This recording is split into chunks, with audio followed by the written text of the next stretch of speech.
Hello, Lake Ridge. I hope you guys are having a great day. I'm joined today with Megan Reiser, one of our 8th graders. Hi. We come to you with a purpose today. And before we get to that purpose, we want to start with the mask. You see we're both wearing our masks, and this is our new norm here at school. But the message we want to send to you right now is we're social distance. What we're going to do is, because we're facing forward, and we're going to talk forward, we're going to take our masks off so you can see us and you can understand us better. We feel better this way, and students, we know that when you guys enter the building, when that time comes, you're going to feel the same way, and we have some things set in place. But going back to the purpose of this video, we had computer distribution last week, which, by the way, if you did not pick up your computer, make sure you call the school, and we'll arrange a time so that you can get that. But Megan and I, we had a great conversation about school and where it's going and this next 9 weeks.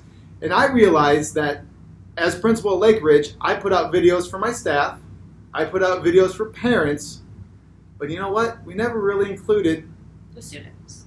Yep. And we felt it was important to make this video. So Megan has a list of questions that she's going to ask me. And students, this is directly for you. And I'm going to answer these to the best of our ability. Times do change, so don't hold me to everything that I say, but I'll give you the best answers that I can right now. Megan's talked to some of her friends and got some questions, so let's dive into it. Megan, what do we got? Okay, so how is remote learning different from e-learning? Great question. Okay, we've been talking about remote learning. So e-learning is what we did in the springtime, much less organized and not live teaching. So the expectation right now, students, is that if your class begins at 8:30, you will be on the computer, logged in, and you will stay with your teacher, live teaching for that class period. And it's very important that you are at that class period, because if you're not, you're going to get marked absent. And you could be absent for a class period, be absent for a day.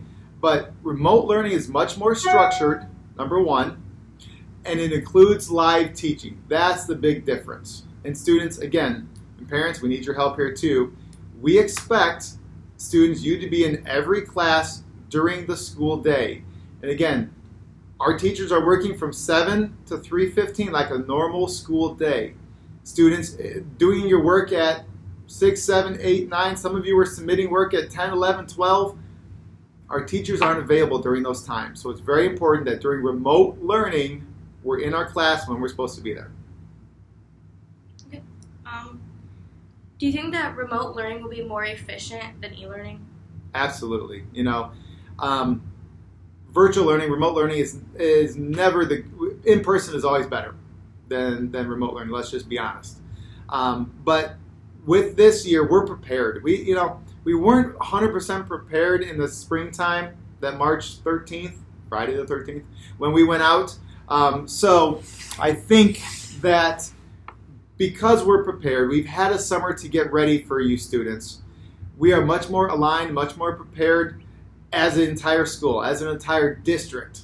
And so yes, it will be 100% more efficient, but students, again, it's on you guys to be in your class when you're supposed to be there. We can only teach when we see you guys right now. All right, so please make sure we're online when we're supposed to. And that kind of answers this question, but do you think that as a community we are prepared well enough for remote learning? Yeah, good question. And I would say yes. And I say the reason why as a community we are prepared, it's because we had time to adjust. We've been wearing our masks all summer. We've cut down on our activities. As I talk to you parents and you kids when you come into computer distribution, your summer was scaled down.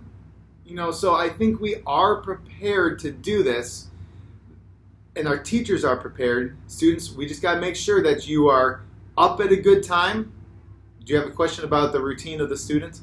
I'll get into that right now if you want. I can't really think of one off the top of my head. But let me jump in. I'll ask the question and I'll answer it for you. Okay. The students, we need you on a routine. What does that mean? That means that if advisory starts at 8 o'clock. At 7:30, we need your alarm set. We need your alarm to go off at 7:30. We need you to get up. We need you to get dressed. I know there's a question about that. We'll come with that one in a minute.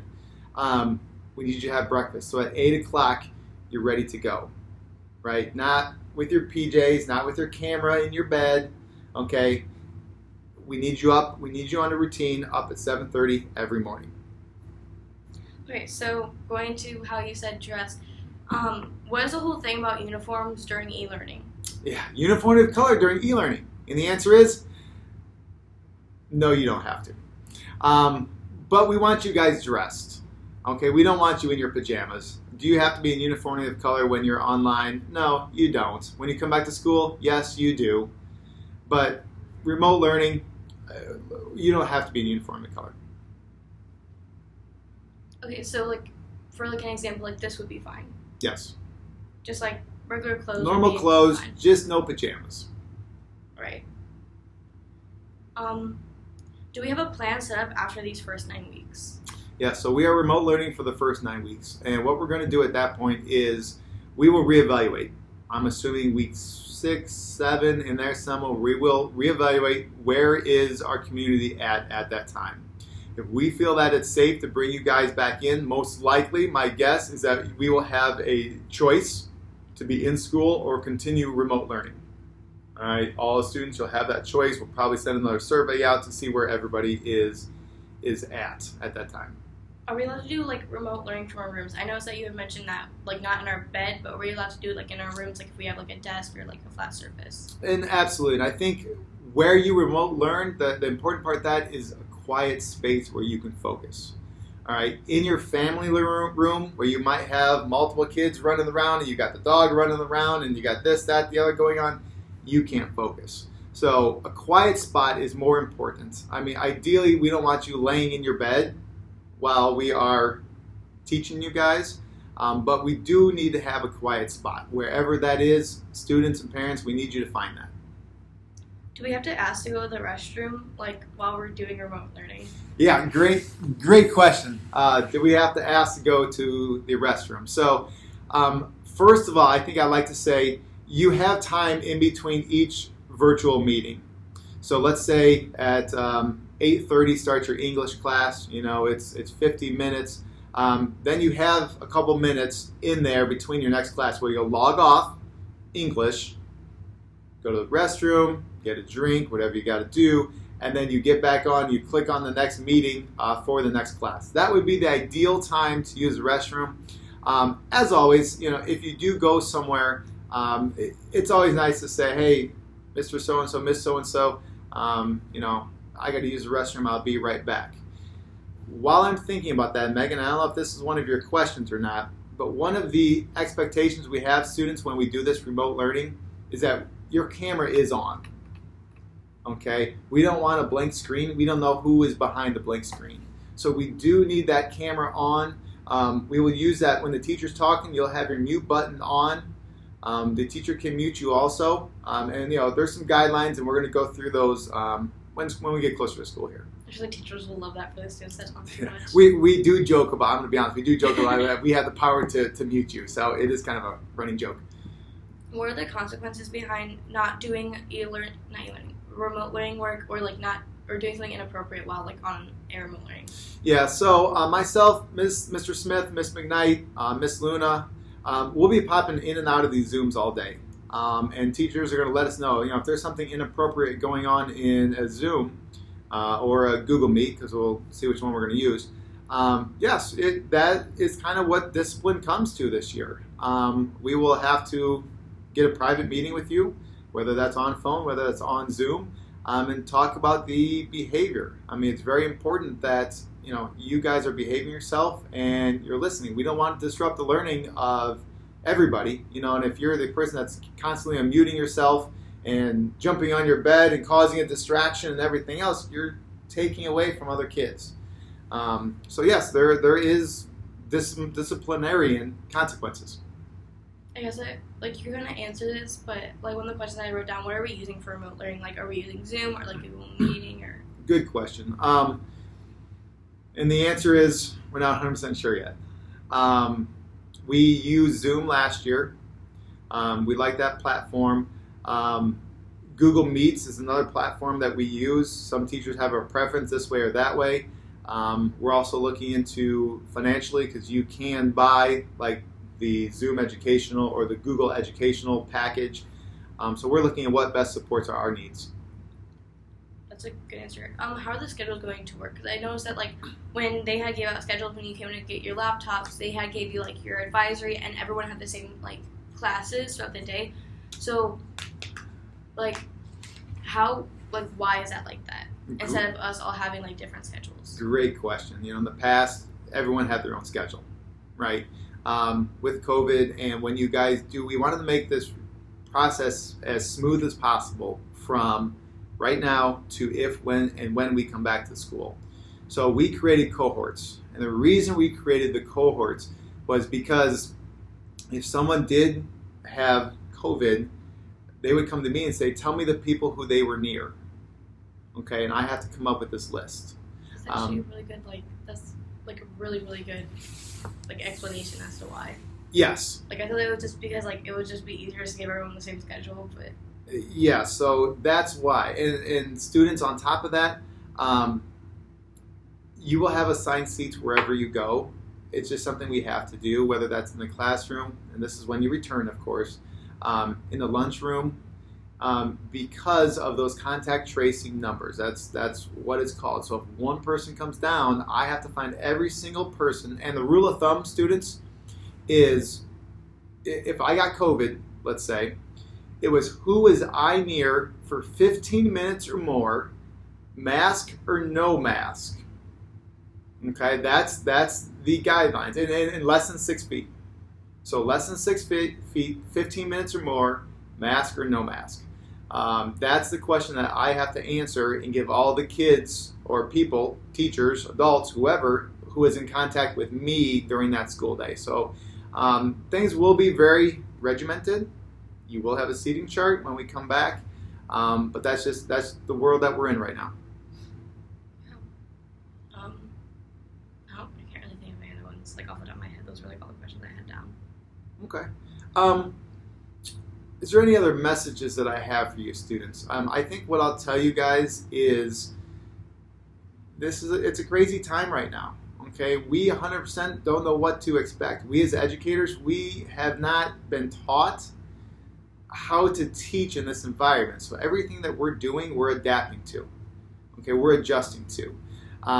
Some of your teachers, they've been busting their butt all summer to have some awesome classrooms for you guys. Some of these Bitmoji classrooms. And it's something that when we come back virtually first, our teachers are really working hard at engaging you guys in the material. We just don't want to sit here and talk at you guys. We want to engage you in the learning process. Students, we need you guys here. We need you online. And when we do come back, and we will come back, just understand that things are going to be a little different. There is some differences that are going to be occurring. The way we walk in the hallway, the hallways aren't just going to be rotate to your next class. We can't do that anymore. We have to be much more structured. And that's where those cohorts come in of, this cohort group is going to this class next and then to this class. So it's going to be a lot more structured around the building. Okay, so sports. Sports, good question. What is it? I've heard a lot of different things that all sports were canceled this year, that only as far as right now football and volleyball were canceled. What sports are canceled and what's the whole take on them? Great question. So canceled isn't the word we're using yet. Postponed is the word we're using. So football and volleyball across the district is postponed.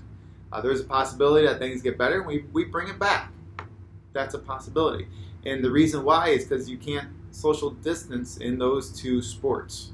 And there's also no way to, we talked about the contact tracing, there's no way to, if one football player got COVID, how do you know who else could possibly get it? Especially if it's from other schools as well. Absolutely. How do you find that out? So that's one of the main reasons why. With that being said, cross country is still going because you can social distance in cross country. I believe the first practice is Monday, which is what's Monday? I don't know what the date is on that. Today's the 20th. 24th. I think she's going 5 to 6:30. I'll send an all call out so you can look forward to that. But cross country is still running. They will still be practicing. You'll probably have cohort groups, just like we would in school, and you would run together with those groups. I hope to bring sports back. I'm a big sports guy. It's important to our school, but we want everyone to be safe too. What else we got, Megan? Anything? Do you have any words for the students that are going to be online or anything? Kind of put you on the spot with that question. I just want to say, please don't make it difficult for the teachers. I feel like that's something I definitely tried not to do, because the teachers are new at this. Even though Mr. Mick had said that he thinks that we're all well prepared for this, I feel like not only are the students not no one's used to this. This isn't something that when you're going to school to be a teacher, this isn't oh, by the way, there might be a national pandemic where all schools have to close and this is what you have to do. No, there's not anything like that. And I feel even though you've been working really hard with the teachers, get them to where they know how to respond to certain situations, I feel they're not always gonna 100% know how to respond to these situations. And I feel a lot of the times, not a lot of times, some of the times, teachers are gonna be just as confused as students are right now. I remember last year when school had got canceled and we started doing e-learning from home. I remember when we would get the calls just to check up, and from Miss Evans, I think, or just the office in general, they would always say we're living through history, which I think is something that it's a really good way to look at it, because we are we're living through history, and you don't know how tomorrow's gonna go, and we really don't exactly know exactly how remote learning is going to go. We can only have an idea of how we would like it to go and how we would want it to promisingly go, but we aren't 100% sure if it's going to work how we how they have planned it. I don't know why I keep saying we, but how they have planned it. And so please, they're trying to figure this out just as much as we are. Please don't try to make it difficult on your teachers. And that's a great message. And it is we, Megan. It is we, because we are in this together, right? I mean, it's going to take all of us to make this happen. And students, that's a great message from Megan. We need your help. We do. This is all new to everybody. So, be excited when we get online. I'm excited to get everybody back. I'm excited to get on the Zoom and see these faces. I told my teachers we got them in this week. That was the best day of the year so far for me, just because I got to see the teachers and I got to see the expressions on their faces, and it's good to have them back. And that's what I'm looking forward to. I'm really looking forward to seeing you guys on Zoom and getting you guys back into the building. Oh, I have actually a question. Is Champion University still going to be a thing with remote learning? What's the whole thing on Champion University? Boy, you put me on the spot on that one, didn't you? Yes. What does it look like? I don't know. I don't have a clue what Champion University looks like. But yes, it will continue. Again, that's something that I really believe in. I believe in supporting you students that are doing the right thing. Those of you that are being champions, no, I'm not dabbing. I'm pointing at champion. I believe in supporting you guys and you guys doing the right thing. And those of you that are logging on every single day, every single class period, you need to be a part of Champions University. I'll be honest with you. What does it look like? I don't know. But you know what? We'll figure it out. We'll figure it out together, and probably with the input of you students on something cool we could do. And we'll make that happen. So. Okay, so emails. I tried logging into my email, my school email, and it said that my password was changed. Yes, so we redid everyone's password, and then we'll have to reset them. That way we can get everybody in. We're actually looking at creating grade level email addresses. So the whole 8th grade, all 8th grade students could be on one email string, and we could send information out to you. So that's something we'll talk about when we get into school. Make sure we're all on page with that. Okay. Anything else? Anything else you can think of? Not really off the top of my head. I think that if there's more questions that people have that I feel we didn't answer well, or that we just didn't touch on, I feel they could just we just do another one. That's a great idea. If you guys want to funnel some questions over to Megan and we do this again, we'll see what the response is. I don't know, but students. What I do want you to know is we're thinking about you guys, and it's time to get you guys back in school. Even if it's through this computer, it's time to get back to supporting you. And we definitely look forward to doing that. We look forward to keeping you guys safe. Miss Luna will be available. Miss Goodman will be available for anyone that needs to talk. Of course, your teachers. One of our big focuses as a staff is to figure out what you guys have been doing for 6 months, is to talk to you. the first 3 days of school, it's going to be a lot of you guys expressing your thoughts to us. What do you think about the world? What do you think about what you're reading on social media? What is this person saying? What is that person saying? Let's have a conversation about it. That's what the beginning of school is going to be like. We miss you guys. We want to get back to knowing you because that's why we're here. This is what we do. One thing we haven't taught, it's to teach students. Whether that's through this computer or whether that's live, we'll make it happen. Anything else, Megan? No, not really. All right. I feel like we kind of like closed out, so I feel like any like thoughts I do have would just be like another like type of thing. We're good. Right at the time I wanted to be at. I love you guys. I miss you, and I'll see you guys soon.